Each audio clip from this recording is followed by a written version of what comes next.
Berarti SMA Bali Mandara berarti pertama yang menggelar wisuda selain SMA selain universitas tuh ya.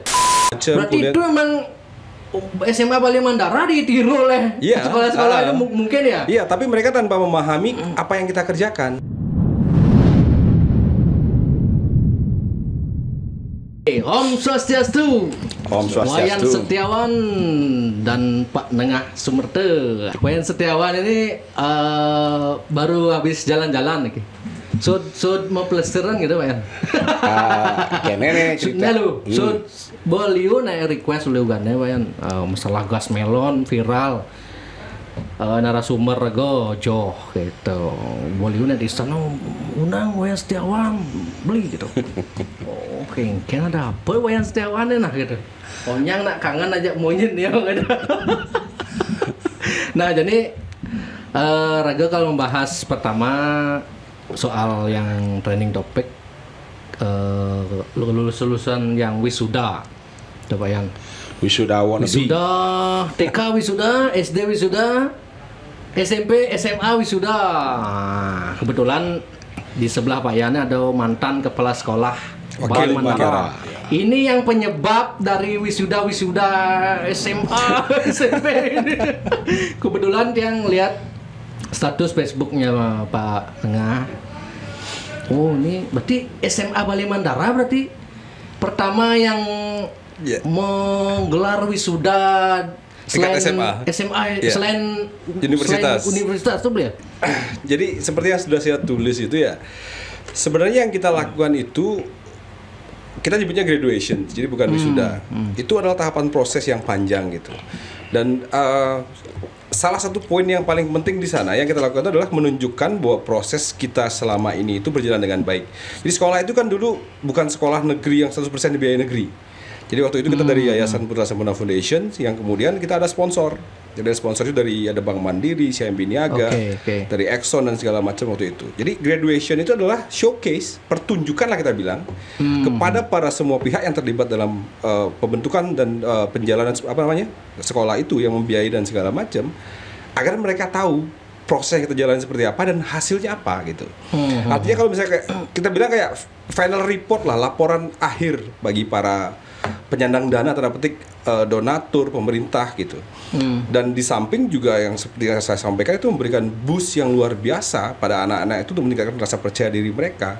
Mereka punya 9 tahapan selama 3 tahun di sana. Prosesnya itu dari dari departures, time capsule, bonfire segala macam yang kita adopsi dari beberapa college atau tingkat pendidikan tinggi di luar negeri yang kita sudah paham itu universitasnya berhasil kayak UWC kayak seperti itu. Berarti di luar Bali atau di luar Indonesia itu ada SMA gitu juga menggelar itu hal biasa.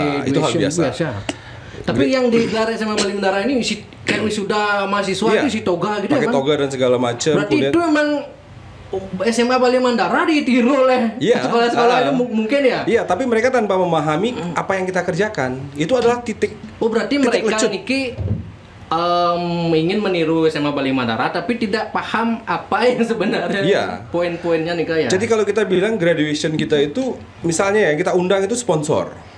Dengan melakukan itu kita tunjukkan ke mereka anak yang mereka sponsori sudah di level mana.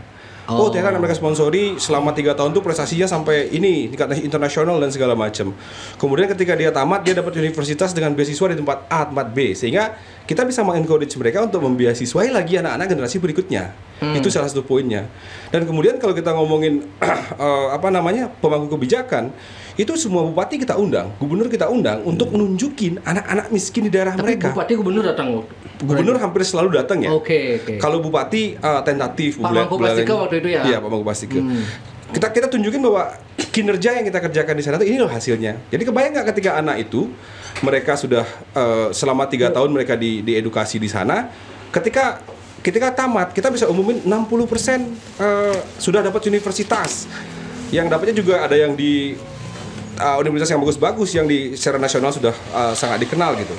Jadi itu kayak semacam final report, itu laporan kami dengan cara kita buatin event sehingga semua orang yang terlibat memahami bahwa yang kita kerjakan itu hasilnya jelas seperti itu. Dan seperti yang saya tulis kemarin itu, membangun rasa percaya diri anak-anak itu nggak mudah gitu. Bayangkan anak yang dari tidak mampu, yang dia rumahnya ya makan seadanya segala macam. Kemudian kita proyeksikan dia untuk, kalau kami bilang di sana itu adalah menciptakan pemimpin masa depan, bahasa kami. Itu. Jadi wisuda ini benar-benar emotional dan motivation boost. Jadi orang kayak terbang kita buat di sana itu, sehingga dia yakin dengan progres yang sudah dia lewati dan dia sangat-sangat siap untuk menghadapi masa depannya. Dimanapun kita lempar, dia pasti akan survive gitu. Dan di samping itu adalah motivation untuk adik-adiknya. Adik-adik yang kelas 11, kelas 10 yang sudah dia bisa menyaksikan kakaknya bertransformasi dari siswa miskin yang kita bina kemudian menjadi sudah dapat beasiswa S1 di di Universitas Indonesia, di ITB dan segala macam.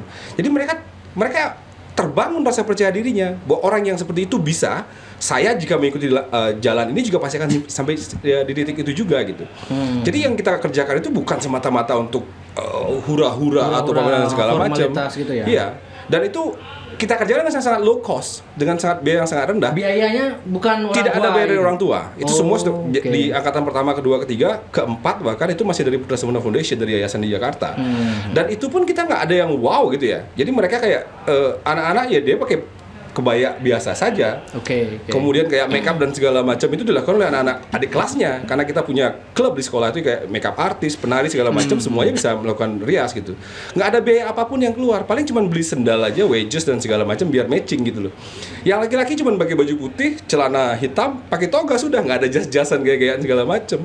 Kalau makan pun kita masakin di kantin, bahkan duta besar kita ajak makan pas pakai ompreng kayak militer seperti itu. Tidak ada additional cost yang terlalu serius lah dalam hal itu. Apa detail yang Pak Nengah sampaikan di status Facebooknya nih Kak? Apa aja itu tujuannya nih Kak? Ini maknanya ini itu apa? Iya, kalau prosesnya kan itu adalah titik akhir ketika mereka meninggalkan sekolah. Kalau di awal itu kita ada penyerahan, jadi orang tua menyerahkan anaknya ke pihak sekolah dengan menyerahkan satu pohon. Jadi pohon itu ditanam di sekolah dan dirawat dan harus hidup sampai dia tamat gitu. Kemudian kita punya time capsule namanya. Time capsule itu mereka menulis dreams, impian mereka gitu. Di impian kemudian kita simpan dalam botol dan sampai sekarang masih kita simpan. Nanti mereka ketika tamat dibuka lagi. Mimpinya berubah nggak? Kan biasa ya anak-anak ketika tamat SMP mungkin dia ingin jadi guru gitu. Tapi ketika di SMA diproses, dia melihat bahwa bisa jadi ini, bisa jadi itu. Banyak sekali pilihannya, bisa jadi berubah, boleh dirubah gitu. Kalau di tahapan yang menurut saya sangat-sangat mulai merubah cara mereka berpikir itu di bonfire itu. Bonfire itu api unggun sih bahasanya ya, sederhananya seperti itu.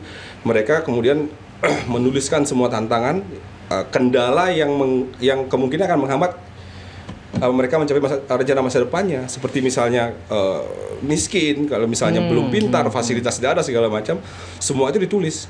Kemudian mereka berbaris di keliling api unggun itu, dipatahkan sambil berteriak, kemudian dibakar gitu. Jadi di sana mereka sudah secara emosional, secara subconscious menganggap bahwa semua masalah yang menghalangi mereka untuk sukses sudah terbuang, sudah terbakar seperti itu. Nah, ritual-ritual sejenis seperti itulah yang kemudian kita bangun, yang naik tensionnya semakin mereka naik kelas ke kelas 2, ke kelas 3, yang kemudian nanti diakhiri oleh graduation itu. Sebelum itu ada lagi time capsule. Time capsule dengan membuka lagi time capsulenya, kemudian mereka tulis ulang kalau misalnya mereka mau berubah atau tetap dengan itu. Jadi sebenarnya yang kita kerjakan itu adalah titik kulminasi dari semua proses yang berjalan selama 3 tahun gitu. Kalau misalnya dibayangkan kayak ritual formalitasnya, saya juga nggak setuju gitu. Nggak sepakat kalau hanya untuk sekedar ngikut dan lain sebagainya. Nah, berarti kalau konteksnya ini ditiru oleh sekolah-sekolah lain sampai TK, SD, SMP, SMA yang lain di luar SMA Bali Mandara, kira-kira cocok nggak menurut Pak Nengah? Yang pertama saya nggak ngerti orientasinya. Tujuannya kalau misalnya untuk menyatakan kelulusan, zaman dulu kan kita ada perpisahan gitu ya. Kenapa nggak dibuat sesederhana itu saja gitu? Nah, kalau misalnya dikomparasi dengan yang kami kerjakan, kami laporan. Jadi kami semua stakeholder dari donor, dari pemerintah segala macam harus tahu apa yang kita kerjakan dan hasilnya seperti itu. Kalau misalnya sekolah lain mau melakukan itu, sebenarnya sah-sah aja gitu. Tapi kalau kita ngelihat kayak di 8 standar sistem pendidikan segala macam, itu bukan hal yang harus ada gitu.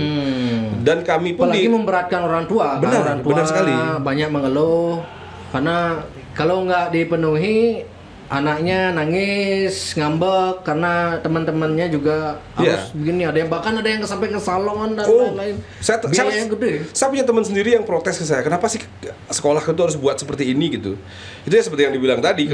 Kenapa Bali Mandara membuat setting seperti itu sehingga diikuti sama segala macam. Dia harus beliin sendal anaknya, beliin kebaya baru, beliin kamen, nggak mungkin kamen yang dipakai sembahyang, harus kamen baru segala macam. Kemudian dia harus nganter jam 3 pagi untuk ke salon dan lain sebagainya gitu. Itu jadi masalah. Cuman yang kayak gini ini ketika ada semacam ketidaksepakatan dari masyarakat itu saya sering bingung gitu. Bagaimana sih sebenarnya sekolah itu dikelola? Jadi kan gini nih, apapun keputusan yang dilakukan oleh sekolah, baik swasta maupun negeri, itu tidak bisa diputuskan oleh sekolah.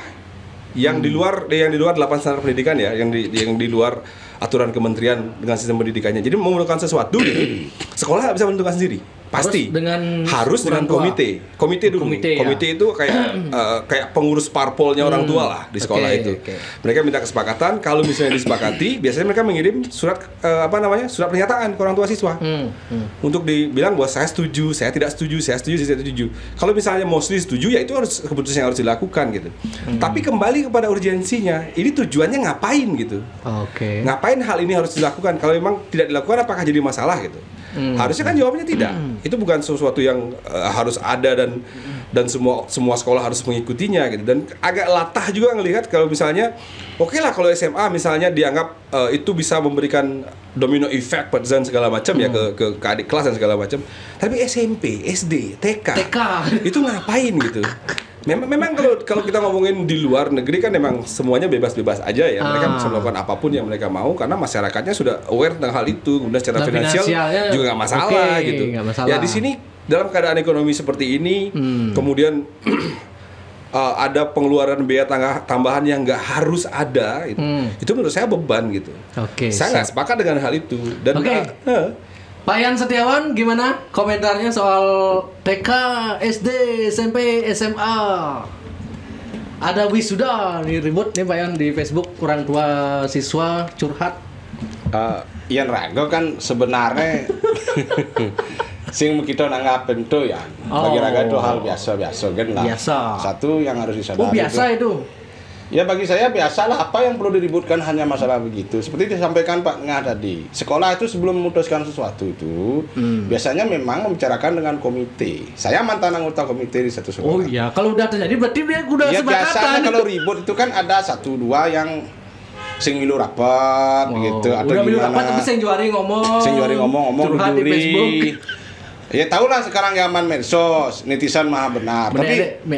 Tapi bagi saya masalah itu tidak ada masalah. Justru saya tidak tertarik bahas itu. Yang saya tertarik justru dalam apa yang disampaikan Pak Ngah tadi ini, ya Pak Ngah, teman saya ini Pak Ngah Sumerto, beliau friend saya dari dulu, adalah beliau beberapa kali menyebut kata miskin. Nah itu saya tidak suka. Saya tidak suka. Maksudnya konteksnya? Jadi konteksnya begini loh, seolah-olah negara atau apalah atau kelompok masyarakat atau negara atau apapun namanya itu mengeksploitasi orang miskin. Berarti sekolah Bali Mandara mengeksploitasi orang miskin gitu. Dalam pikiran saya begitu. Kenapa? Ya ini mohon maaf ya. Kenapa? Ini loh, saya sambil kebit yang Google nih loh. Ya. Pasal 31 ayat 1 dan 2 Undang-Undang Dasar 45 yang sudah diamandemen ayat 1 berbunyi setiap warga negara berhak mendapatkan pendidikan yang layak. Tidak ada disebut miskin, berarti nyak yo suge, nyak yo melacur, dia berhak. 2. Setiap warga negara wajib mengikuti pendidikan dasar, pemerintah wajib membiayainya. Nah, ini multi tafsir masih. Pendidikan dasar itu ke dijauh, apakah ke di TK kan padahal pendidikan dasar, apakah ke di S1? 12 tahun. Tidak ada disebut kan? Enggak, pendidikan dasar 9 tahun. 9 tahun. Bentar, itu kan bisa saja pendidikan dasar bisa sampai S1 kan? Bukan, kalau dari kementerian standarisasinya. Jadi yang saya maksud di pasal ini, di ayat yang ini tidak ada disebutkan. Cuma pendidikan dasar, makanya kalau 9 atau 12 tahun kan bisa jadi juga TK kan, TK 0 kecil dasar itu aja dan negara kan bisa jadi begitu. Negara menanggung masyarakatnya, rakyatnya pendidikan dasar sampai bisa A, B sampai Z aja kan bisa jadi begitu. Nah itu tergantung, ini kan multi tafsir juga kan, artinya kita kalau di dirjen di kementerian itu dibaginya 3, Dikdas, Dikmen, Dikti. Saya enggak kesana dulu ya Pak Ngaya, artinya ini dasar-dasar kan ngomong malu. Ini umum kan di sini. Saya justru itu. Kenapa? Loh, saya mohon maaf ya. Kenapa saya tidak tertarik membahas soal cara berpakaian wisuda begitu? Itu cuma seremonial lah. Apa yang disampaikan Beli Nengah ini ya saya amini. Tapi kan banyak orang tua siswa merasa keberatan. Merasa keberatan ya curhatnya jangan di medsos. Sekolah lah ngomong sama kepala sekolahnya gitu loh. Ini kan bikin saya bukan tidak berempati ya. Kita kan cover both side. Oke. Ada yang setuju kan, ada yang setuju. Kenyataannya itu terlaksana, disetujui oleh mayoritas. Kan berarti disetujui banyak orang. Oh iya, berarti sebelum itu digelar sebenarnya pasti mereka sudah rapat pasti ya. Ya pasti, tidak mungkin. Saya mantan komite loh. Jadi apapun yang mengeluarkan dana dari siswa itu persetujuan komite, pasti. Pasti tidak mungkin. Terus kita hanya karena satu orang, dua orang yang baperan ini, terus ini sebagai isu besar. Enggak, itu enggak isu besar. Itu enggak penting. Yang penting ini yang tadi diomongin itu soal miskin. Gini loh ya, mau lu kaya, mau lu miskin, pendidikan itu tanggung jawab negara. Seperti yang disebutkan ini. Ya. Tapi itu kan formalitas hukumnya. Iya, pokoknya begitulah harus dijalankan. Ini kan beda. perintah undang-undang kan ya. Makanya waktu kemarin Pak Koster dibully menutup Bali Mandara, saya mendukung Pak Koster. Kenapa? Ya beliau membuli Pak Koster. Saya mendukung. Kenapa? Saya ingin sekolah. Bentar. Saya tadi dengar, sekarang saya siap. Nanti saya siap diam juga kan. Saya bukan tidak setuju sekolah Bali Mandara. Saya setuju dan saya akui prestasinya. Bahkan di depan mantan Gubernur Bali Bapak Mangku Pastiko ya. Yang saya tidak setuju adalah eksploitasi miskin itu seolah-olah ada rasa belas kasihan kepada yang miskin. Padahal ini tanggung jawab negara. Jadi artinya kalau sekolah Bali Mandara itu dikatakan baik, bagus, harusnya ada dong Bali Mandara lain. Bukan cuma itu. Bukan miskin yang berprestasi, Pak Yan. Iya, saya tahu. Tetap SMA Bali Mandara ini, bagaimana Anda tahu orang dia miskin tapi syaratnya miskin dan berprestasi kan gitu, Pak? Tapi ini sayang sekali kalau orang miskin berprestasi ini nggak ada wadah gitu, maka dibikin Bali Mandara gitu setahu saya. Berarti itu konsep Pak Yan nggak setuju gitu berarti. Pokoknya saya yang mengeksploitasi. Dari mana Anda tahu berprestasi kalau dia nggak masuk dulu? Tetap dasarnya awalnya adalah miskin ya. Betul, miskin. Baru yang berprestasi ya. Ngomong itu kan harus mempalat-palat ya. Tapi kan nah ini kan yang jadi bicara pendidikan ya. Ini milah-milah nah ini ya. Ini kan ngobrol bebas nih temanya nih. Jadi tidak togagen ya. Kalau togagen ya saya setuju gitu aja saya. Mungkin setuju gitu ya kan. Karena saya sudah setuju. Tapi kan ini saya orang komitmen loh. Tadi dibilang nih kita ngobrol bebas kan. Modus-modus macam begini nih yang seolah-olah dikemas rapi ya. Sebenarnya adalah motif daripada, mohon maaf ya, entah itu konspirasi apa, entah itu politikus, untuk tetap memelihara kemiskinan ya. Nanti dengan begitu akan ada dibuatkan apa untuk miskin sehingga kemiskinan itu sengaja dipelihara ya. Ini debatable sekali buat saya ini. Terus sehingga nanti ya ada cara lah untuk ini kita bangun untuk anak miskin, soalnya anak miskin itu diprioritaskan, padahal ya tidak begitu. Itu cuma gula-gula kecil aja. Tapi kalau nggak ada yang bergerak itu tetap juga saya bukan miskin kan? Mohon maaf ya Yan. Sudah jelas perintah undang-undangnya negara itu membiayai pendidikan dasar rakyat. Tapi sebelum itu sudah dijalankan atau belum? Makanya harus dijalankan dong harusnya. Politisi-politisi itu siapa harus menjalankan? Jadi gini. Entar dulu mantan kepala sekolahnya. Gitu makanya mohon maaf ya. Saya nih mumpung ngomong Bali Mandara ya, saya tidak bermaksud ya, saya netral aja ya. Contoh, kalau soal ada pihak-pihak tertentu bilang Bali Mandara itu sarang samprodaya katanya, saya tidak masuk ranah itu. Iya, kan katanya gitu kan. Saya tidak masuk ranah itu. Nah, saya masuk bahwa memang benar saya lihat lulusan Bali Mandara itu diterima di Universitas Indonesia. Saya pilah-pilah dulu yang Pak yang setuju dan tidak. Berarti orang miskin yang disupport, orang berprestasi yang disupport Pak Yan setuju. Iya. Berarti eksploitasi miskinnya yang Pak Yan setuju. Saya tidak setuju. Eksploitasi. Kenapa harus disebut eksploitasi ya? Saya bingung. Itu jelas. Contoh nih. Kok bisa disebut eksploitasi? Kita kan orang beragama nih ya. Mohon maaf nih. Saya kecok. Saya punya teman nih, saya sebut aja ya biar kalau protes biar diprotes langsung ya.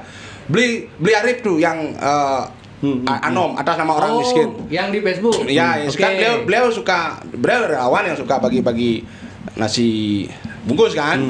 Kasih nasi bungkus. Saya secara pribadi kasih tahu beliau loh. Beliau ya kalau bisa lah, ya jangan disorot lah itu, yang kalau ngasih aja. Ya kita cukup secara umum gitu, saya membantu ini, tapi orangnya jangan diekspos juga. Mama Erwin miskin nih ya, cibong amayan itu mau nih kan, jangan digitukan juga kan, orang miskin punya harga diri juga. Itu yang saya sama dengan ini. Jangan ngomongin miskin, tidak ada urusan, karena sudah kalau bicara bernegara ya, Anda miskin atau kaya, kalau sudah bicara tanggung jawab negara, itu tanggung jawab negara. Kalau di amanat undang-undang mengatakan bahwa pendidikan dasar tanggung jawab negara, entah itu anaknya Erwin, entah itu anaknya Koster, entah itu anaknya Cahyokumolo, entah anaknya Jokowi, ya tanggung jawab negara. Entah anaknya Gepeng Gelandangan, sama itu. Mereka diberi kesempatan sama. Di sana masalahnya, ketika kesempatan yang diberikan itu sama, itu kan tidak adil ketika kesempatan itu sama. Kenapa enggak adil? Karena starting point-nya berbeda. Ada yang plus 10, ada yang 0, ada yang min 100. Jadi keadilan itu nggak boleh rata, dan rata itu pasti nggak adil. Saya nggak bilang keadilan harus rata, Ini mohon maaf ya, saya sampaikan ya. Saya ngerti maksudnya. Contohnya ya, pendidikan anggaplah di daerah timur, jangan samakan dengan sini. Benar. Dua kena di Karangasem gitu umpamanya, saya sebut daerah lah. Ajak dua nak di Denpasar, mungkin juara 1 di Karangasem, ajak juara 1 di Denpasar, mungkin beda lah. Saya tidak masuk ke sana karena ini akan banyak jadinya ceritanya. Intinya begini lah. Itu berhubungan dengan asupan gizi juga. Itu berhubungan dengan tingkat kesejahteraan juga. Mereka kan kemiskinan permasalahannya. Makanya kan ini tanggung jawab negara. Ini tanggung jawab negara kan. Permasalahannya negara belum berhasil menjalankan tanggung jawabnya dengan cara biasa. Bukan kenapa belum berhasil? Itu kan di atas kertas saja Pak yang ditulis begitu. Jadi kemiskinan di Bali itu makanya kan memang sengaja diciptakan Yan. Contoh nih, kalau saya sekarang lagi, dana BKK hibah itu salah satu bentuk pemeliharaan kemiskinan ya. Kecok nih lah nih.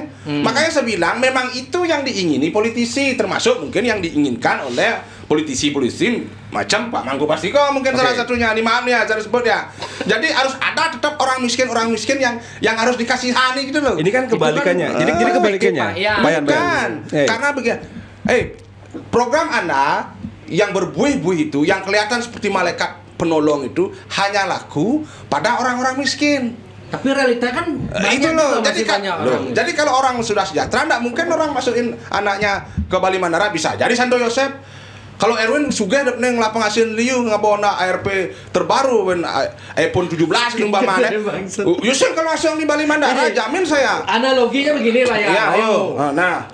Ini anggaplah tahun segini orang miskin berprestasinya segini. Nah, jadi di kepemimpinan nenek orang miskin berprestasi ini dirangkul. Berkurang miskinnya kan.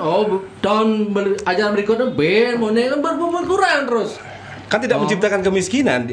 Artinya ya kalau misalnya benar-benar kata eksploitasi itu yang bisa dieksploitasi lebih sedikit jumlahnya. Iya, itu dah gitu. Gimana? Itu akan itu membentuk mentalitas nih jelek ya. Jadi miskinnya paman bantuan gitu kan intinya. Nah, kalau gini orang itu memotivasi orang untuk tidak fight yang dalam hidupnya. Ini maaf nih ya, saya bicara umum aja. Saya ilah aku anak-anak ini debat ya saya akui itu. Berbayang ilah lagu. Lo bukan begitu. Lo gini lo Yan. Ya siap. Yang saya tidak setuju tetap eksploitasi kemiskinan. Aku saya ngerti men. Kenapa eksploitasi dibilang? Kenapa eksploitasi gitu ya? Maksudnya karena kalau tidak eksploitasinya di mana gitu loh. Loh, sekarang ya rekrutmen. Ya, berarti setiap orang yang membantu orang yang tidak mampu itu eksploitasi berarti dong? Kalau menurut saya kalau Anda tanya begitu, apalagi itu dipamerkan. Contoh nih, si Anu bantu anak kita nih ada rekening ya ini itu eksploitasi. Bagi saya, kalau Anda expose maksudnya? Iya, kalau Anda mau memang bantu nggak perlu expose. Kalau Anda nggak mampu membantu orang jangan teriak-teriak, jangan pasang rekening di media gini gitu bantu. Kan ada yayasan kemanusiaan Ten Jicin Mugulo Ganteng itu mamanya. Tolong bantu untuk anak kami yang tidak makan selama 7 turunan itu mamanya. Itu kan eksploitasi. Kalau saya ya, makanya ada dalam agama ya, tangan kanan memberi, tangan kiri nggak boleh tahu. Kalau you mau bantu, Mbak Mayu punya kemampuan lebih, bantu aja, nggak usah ngomong. Jangan buat, kalau saya nggak mau gitu kan, anak miskin. Tapi kalau yang misalnya kalau yang di cara kita expose itu dia nggak keberatan kan nggak masalah. Bukan masalah keberatan ya, itu sudah termasuk eksploitasi ya. Itu eksploitasi dan saya itu nggak setuju ya. Saya apapun orang saya setuju ya tuh. Saya setuju pokoknya. Pokoknya titik loh, saya setuju. Kenapa lu? Ya sudah jelas, saya bukan tidak mau berdebat ya. Jangan pernah mengeksploitasi kekurangan orang. Contoh nih, saya punya teman, mohon maaf ya, di medsos dengan disability-nya dia kasih inilah saya, bantu saya tidak senang itu. Saya tidak pernah senang dengan begitu gitu loh. Gini contohnya Pak ya. Saya dulu pernah menulis satu keluarga yang memang dia anak cacat, artinya disabilitas lah. Disabilitas. Dia tulis tuh dia kewah yo kenenen di Beleleng nih. Nah, jadi dia setelah dia tulis itu banyaklah pihak yang ikut membantu. Banyak pihak yang tahu, ikut membantu termasuk diundang hitam putih. Nah, itu kan bagus itu. Ya, itu eksploitasi orang Bayan juga. Saya jawab ya. Kalau itu bisa saya terima. Oke, Anda memberitahu. Tapi kalau yang sudah mempatenkan diri gitu loh. Gitu ya maksudnya. Kayak yayasan A gitu loh. Oh, berarti kalau Pak Yan mindset gitu semua yayasan panti asuhan eksploitasi gitu. Saya mau katakan ya. Kalau keberatan pengelola panti asuhan sini duduk sini ngordo barang-barang ya saya. Loh, dulu tuh kita kan enggak? Itu ada anak panti asuhan lari tunggang-langgang itu. Keluar dari panti asuhan. Gimana nggak aplikasi senoring hari kami? Artinya mindset gitu. Pak Yani bisa jadi yayasan panti asuhan itu dipakai untuk kemiskinan cara itu untuk adalah mencari komoditas dana, ya, bantuan ke pemerintah yang disalurkan ke orangnya langsung itu dikit. Loh, saya mohon maaf ya, saya nggak sebut nama, kan saya semua itu. Semua begitu. Yayasan panti asuhan. Silakan duduk sini ngobrol. Ayo ini ngobrol lepang face to face gitu loh. Kenapa? Jangan begitu. Contoh nih, ada satu panti asuhan besar sekali. Buat apa urgensinya kayak panti asuhan dengan tembok mewah begitu seolah-olah penjara begitu? Untuk apa? Gitu loh. Kalau memang orang tidak mampu, itu tanggung jawab negara. Kalau you punya kelebihan, kasih saja. Saya, maaf ya, kalau saya mampu, saya nggak akan pernah share. Ini saya kasih uang, nggak saudara saya. Enggak, kasih aja selesai. Jangan Anda bicarakan ketidakmampuan orang itu seolah-olah Anda adalah dewa penolong, padahal Anda sebenarnya iblis, begitu loh. Iya kan? Jadi mana saya ya siapa yang berkeberatan dengan ngomong saya? Main ini negara ngordo aja Wayan Setiawan. Kalau saya ngomong itu ya memang benar kenyataannya loh. Anda pernah dengar anak panti diperkosa? Pernah. Iya, anak panti Melayu, anak panti disodomi. Kembali lagi. Kembali lagi? Karena ini komoditas ya. Anda jangan bilang oknum itu satu. Kalau lebih dari satu udah ada oknum itu. Oknum polisi gitu Anda bilang. Oknum polisi berbondong-bondong itu ketajan. Anda bilang oknum. Apa Anda? Kalau oknum tuh Erwin oknum, Wayan Setiawan oknum. Tapi Erwin, Wayan Setiawan, Sumerto sudah bukan oknum, itu sudah berjamaah itu. Iya kan? Ini ke konteks Bali Bandara yang berharga gini. Berarti nah menurut Pak Nengah Sumerto gimana? Kalau saya bisa melihat itu sebagai hal yang sangat generik ya, hal yang dilakukan dengan tujuan khusus. Karena kita kan opini lah, bebas saja lah opini. Nggak masalah. Gimana ya? Karena ini dari dua sisi ya. Kalau dari yayasan dulu itu menyatakan bahwa selama sekian belas tahun pemberian beasiswa di universitas, efek pengentasan kemiskinan itu nggak banyak. Kan mahasiswa dikasih duit nih buat kuliah. Jadi beberapa yayasan besar di Indonesia kan seperti itu. Jadi dari yayasan apapun ya memberi beasiswa kemudian nggak ada efek. Jadi secara efek dianggap nggak ada. Berarti approachingnya salah. Harusnya dari yang lebih mudah diedukasi biar mereka lompatnya lebih tinggi gitu. Bukan di kampus kemudian dikasih beasiswa. Jadi dibuatlah sekolah ini. Tujuannya untuk apa? Ya itu tadi untuk merubah status sosial. Jadi agak kontradiktif dengan yang dikatakan oleh Wayan Setiawan ya bahwa itu eksploitasi. Karena kalau misalnya bagi mereka yang punya uang apanya yang dieksploitasi? Ini kan sekolah dibuat oleh yayasan dengan dana CSR gitu ya, dengan kerjasama dengan Pemprov Bali saat itu, dan secara faktual memang sudah berhasil merubah banyak sekali status sosial orang-orang gitu. Jadi kalau misalnya Beliau Setiawan sepakat sekolahnya ditutup, kemudian duit anggaran itu dibagi-bagi ke anak-anak segala macam, itu saya rasa itu kontraproduktif. Karena Beliau Setiawan pasti akan tahu duit yang dikasih ke anak-anak kita, anak miskin dikasih uang 2,5 juta setahun itu jadi apa? Jadi rokok mostly.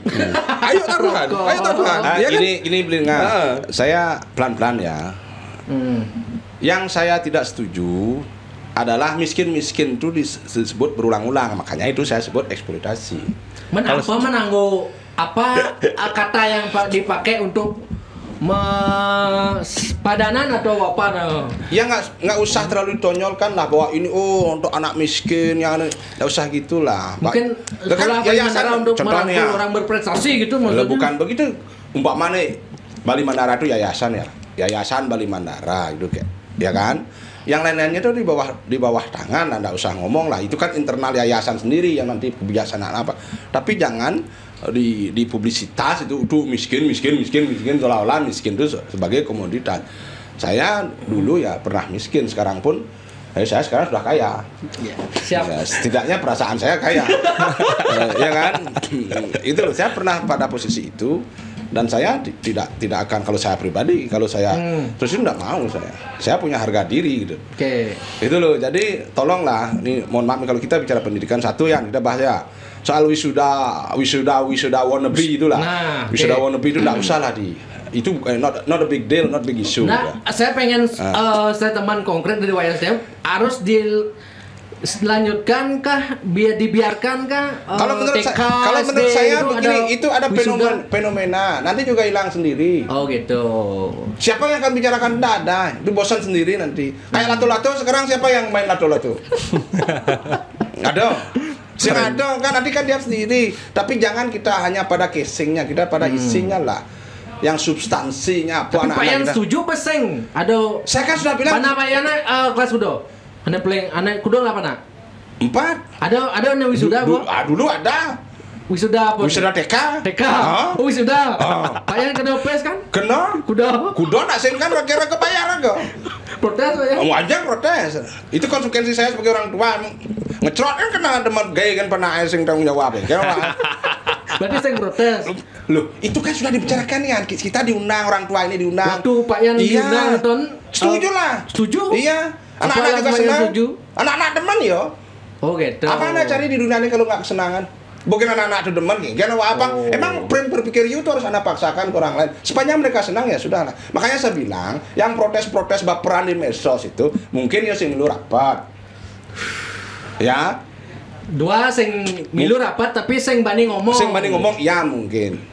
Saya pikir tidak ada paksa-paksa lah. Makanya you kan dengar dari satu pihak aja. Coba pihak sekolah diundang sekali tegang ini. Ada ya sekolah itu maksa. Kalau ada sekolah maksa, saya sing setuju. Oh, yang tidak setuju Pak Yan dipaksa. Ya, pasti yang udah maksa, pasti itu yang kerelaan. Opsional sebenarnya. Iya, contoh kan? nah.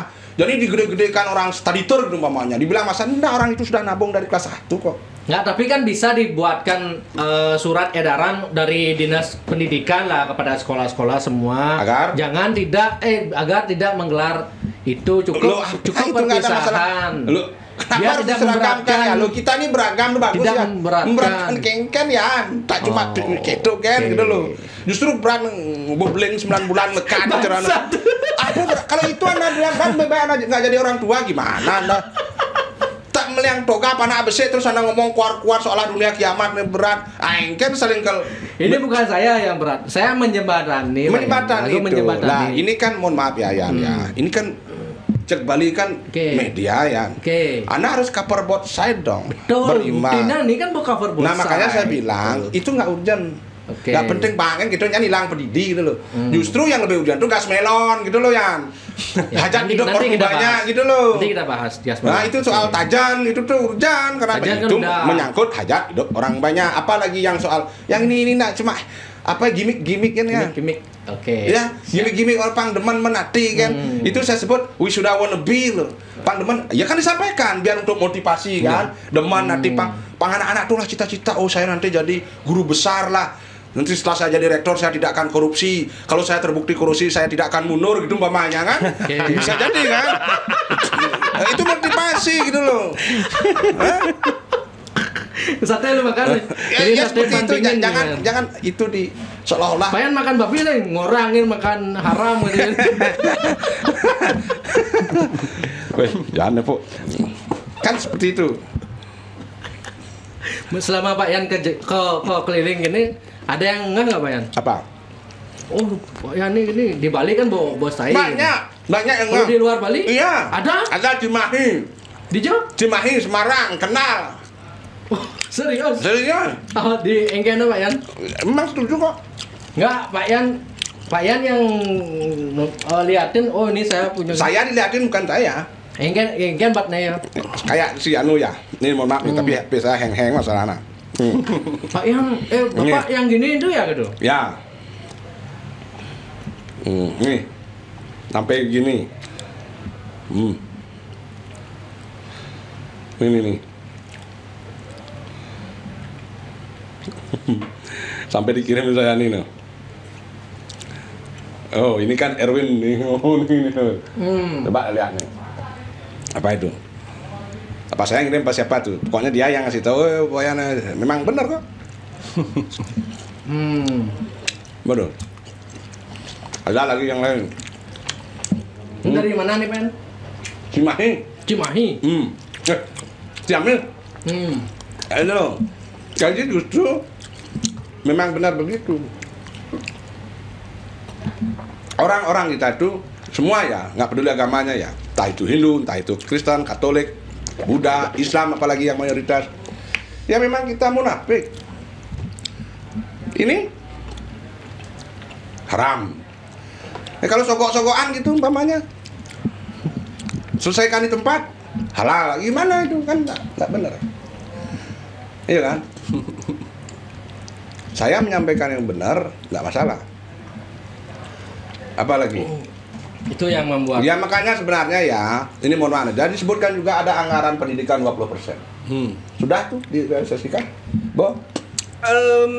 Sangat sulit ya kalau kita ngomong Kenapa sulit? Sudah ada angka contoh nih Badung umpamanya Badung pendapat PAD-nya 6 triliun gitu. Kan tinggal kali 6 triliun kali 20% berapa? 1 triliun 250. Iya kan? Ya tinggal ambil 1 triliun 250 itu untuk pendidikan kan begitu. Kan jelas disebutkan angka. Apanya yang sulit? Sulit itu yang bikin sulit itu goodwill dari pemimpinnya. Iya, sulit untuk memenuhi kepentingan politik yang lain. Umpama 5 miliar, 5 triliun. Umpama PAD-nya Bali adalah 5 triliun. Jadi 1 triliun itu ya Anda suka tidak suka, punya visi misi tidak, itu untuk pendidikan, itu perintah Undang-Undang Dasar 1945 loh, kecuali Anda amandemen itu. Ya permasalahannya wakil rakyat kita tidak berani memperjuangkan itu ke eksekutif. Apa urusannya? Itu kan sudah perintah undang-undang. Benar, artinya ketika itu tidak dilakukan, wakil rakyat kita bungkam tentang hal itu. Harusnya kan itu tanggung jawab mereka untuk mengendalikan eksekutif kan. Ini kita keluar dari permasalahan gitu loh. Dari aturan harusnya 20% belum terpenuhi. Berarti kan mereka bisa dipidanakan itu. Sudah melanggar undang-undang hukum yang tertinggi di Indonesia. Menarik. Kalau ada yang berani. Berarti makanya Jack Bali ini saya sering kali bilang. Jack Bali ini biar bisa menjadi semacam apa ya? Yang tonggak perubahan gitu loh. Merubah untuk mindset orang berpikir. Seperti orang nyalak itu jangan transaksional, karena transaksional itu adalah mendorong para wakil rakyat untuk korup. Saya caleg loh, tapi saya nggak pakai cara gitu. Anda mau pilih saya, nggak ada urusan. Apa yang saya banggakan dari wakil rakyat, sementara saya sudah jadi rakyat? Bodoh sekali saya bangga jadi wakil rakyat. Terus bodoh sekali saya mau bayar orang-orang untuk mendowngrade diri saya jadi wakil. Lengah buah, lengah cede. Otak misi dong. Harusnya Anda bayar saya loh. Bayar sewan. Cang sibuk kok sing mana diwakil, cida diwakil nih baca cipis meci. Ajuang pak cipang cida diwakil, cang sing mana ngurus. Itu nih benar harusnya. Jadi, Pak Nengah Sumerto, gua merokok. Pegang uang nah, ala kadar, kan ingatnya coba cangnya. Aduh. Cang kadang sing dari DPR kan gitu-gitu ya. Udah pilih cang sing perlu rakyat tengah-tengah gitu deh. Untuk apa itu? Tapi kan bukan rakyat yang begitu tuh, dia bukan berarti lengah, justru bisa jadi dia karena pintar lah dia seperti itu. Itu realitanya. Jangan anak bolak balik. Enggak. Rakyat bodoh tuh. Kalau ada analisa semakin penelitian yang semakin cerdas tingkat intelektual seseorang, maka semakin matre Wah. rakyatnya. Heng. Hasil penelitian nih. Jadi kayak di luar negeri itu materi-materi ya. Aneh yang ini ragu dari apa itu perlu nomor di negara lain wajib militer itu berarti yo materi. Nah kan? Misalnya Semakin dungu kita semakin materi loh. Karena ragu dungu blok. gini maksudnya. Mungkin maksudnya itu bukan materi tapi tarifnya lebih mahal. Ragu ngene sing nya. Nah. Dan ngene lu kenal lu gitu. Bisa jadi gitu kan? Semakin anak bego, anak akan semakin matre. Semakin anak goblok, anak akan semakin matre. Kenapa? Anak lising bisa lepes. Karena anak lepes dari tim sukses kan. Cobanya, kalau anak pintar, anak akan memilih wakil anda yang benar-benar bisa mewakili anda membuat satu perubahan. Anak sing demen keadaan ini, mana ya? Sebagian besar rakyat, kalau ada tayangan televisi, ada koruptor tertangkap, pasti pedih aja koruptor tuh.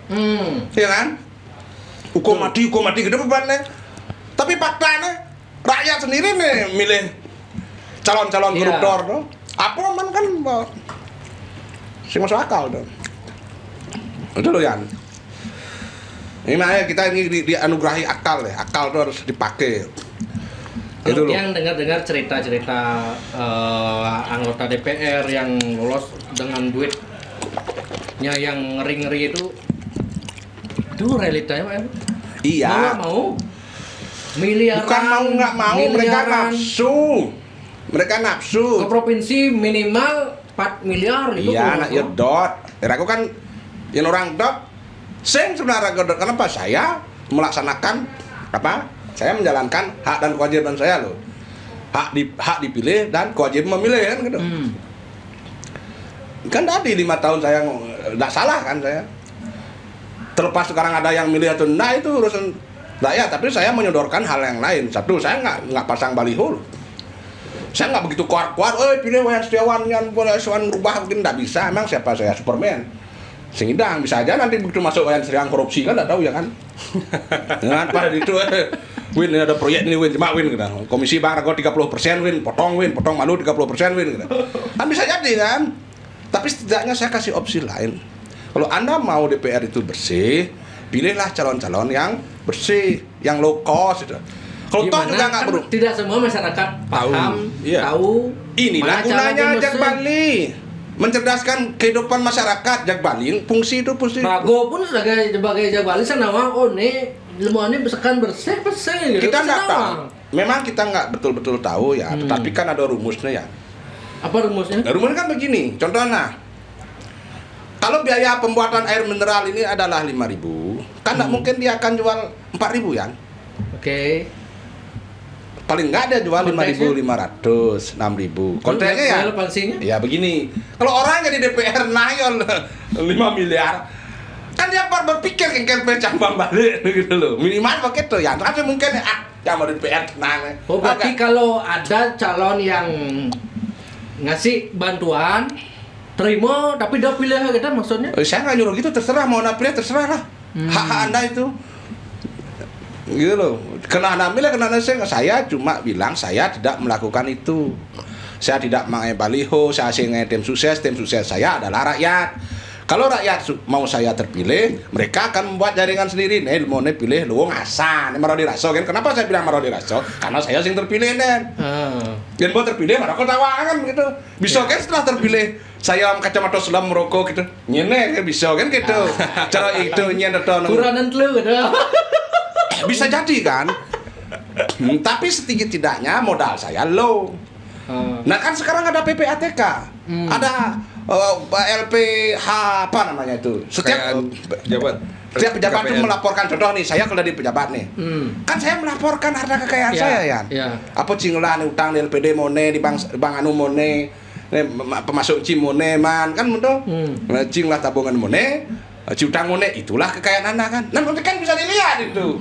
Yang tiba-tiba Wayan Setiawan jadi aling lah utang 1 miliar begitu menjabat ngelah deposito 2 miliar kan Ya cuman base kan dikit tuh, kan simpel tuh. Hah? Nada ngedeng pamer moge umpamane, flexing gitu umpamane. Ijot kan base itu gitu. Nada rumah gede-gede itu umpamane. Ijot kan base itu kan rakyat berhak bertanya dong. Tapi kan pejabat-pejabat beli wakal nih kayaknya pangsing Loh, ketahuan. itulah gunanya kita memilih orang-orang the right man on the right position.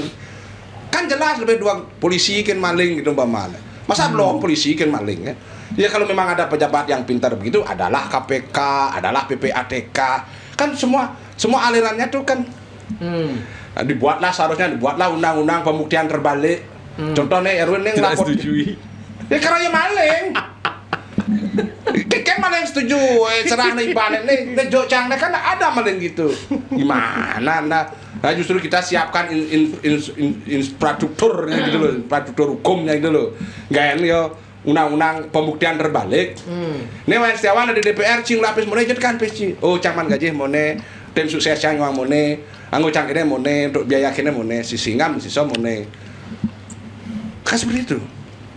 Senyumnya bang gaji nyang. Kalau saya terpilih saya sumbangkan gaji saya semua. Gaji ini kayak dunia ngesing, ajak uang hasil korupsi ngesing kan bisa jadi begitu kan? Ya kan gitu. Mohon maaf ya saya bukan apa-apa. Kita ini punya beban tanggung jawab besar untuk merubah negeri ini ke arah yang lebih baik kan. Ana terutama. Ana umur 32 loh. Itu loh. Ana adalah estafet dari kami ini. Saya sudah 46 sekarang. Ya kan? Jadi gimana Anda kalau anggap saya adalah generasi yang belum berhasil, Anda yang berhasil nanti. Dengan mindset yang fresh, udah bareng-bareng mohon maaf nah ngubuh kemiskin eksploitasi kemiskinan itu sama dengan itu semua kedok kan ya. Kedok aja itu untuk menarik duit ya. Nanti dengan membuat yayasan itu, nanti ada donatur dari sini, donatur dari situ. Adakah pernah itu akuntan publiknya yang dibuka? Bisa dibuka terang benderang, nggak ada yang saru geremang tuh ya. Pertanggung jawab itu dijodoh. Anggaplah yayasan XYZ menerima dana dari sini. Tapi kan nggak semua. Ada Semua. Kalau enggak semua, ayo buktikan bahwa pembukuan anak akuntansi Anda benar. Benar, disuruh nah. Yang sing semua, edeng pembukuannya. Banyak yang seperti itu. Ya bisa kan gitu, nggak ya segitu Jepang apa itu dasar hukum untuk menampung pes Sumbangan itu mas. Ya masuk 1 simpan 2 lah, masuk 2 simpan 1. Masuk 2 simpan 1. Ya kan?